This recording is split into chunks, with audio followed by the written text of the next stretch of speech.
Welcome to Locker Break, a student-led podcast produced by Hall Pass Entertainment. In today's episode, Isabel, who's a 7th grade student at Rising Star Middle, will talk to us all about the magnificent creatures of the deep sea.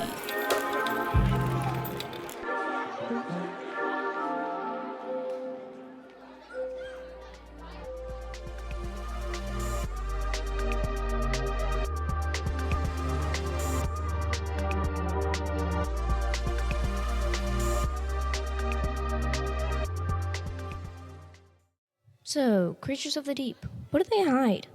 There have been many sightings of creatures in the ocean.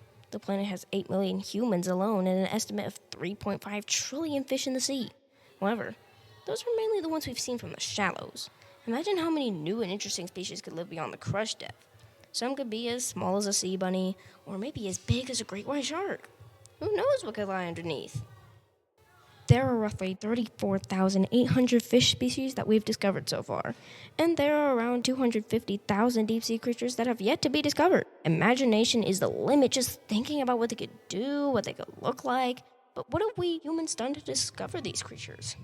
Well, according to Deep Sea Expedition may have discovered over 100 new species in the Pacific by Mary Kate McCoy, it says using underwater robots capable of descending more than 4,500 meters. Researchers say they may have discovered more than 100 never-before-seen species living on the Salas E. Gomez and Nazca Ridges, which stretches across the southeastern Pacific. So maybe we'll be able to create submarines and vehicles that can dive as low as these magnificent creatures of the deep. Who knows what we can find?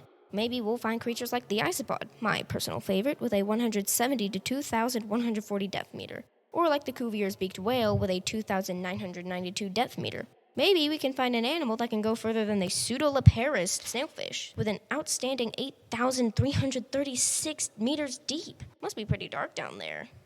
However, there could be some dangers down there, like crutch depth and hostile animals. Maybe we'll find huge creatures that were only seen in legends like the Kraken or the Loch Ness Monster. Huge Leviathan-class animals that only you could dream, or probably nightmare about. But until then, mechanics and scientists have been working on subs that can reach these limits to find more of these amazing creatures. Well, that seems like all the time I've got, folks. Now, before I go, you ask yourself, what's my favorite aquatic animal? I'll see you next time. Thank you for listening to this episode of Locker Break. Be sure to visit Hall Pass Entertainment on YouTube, Instagram, and X at Hall Pass Creates.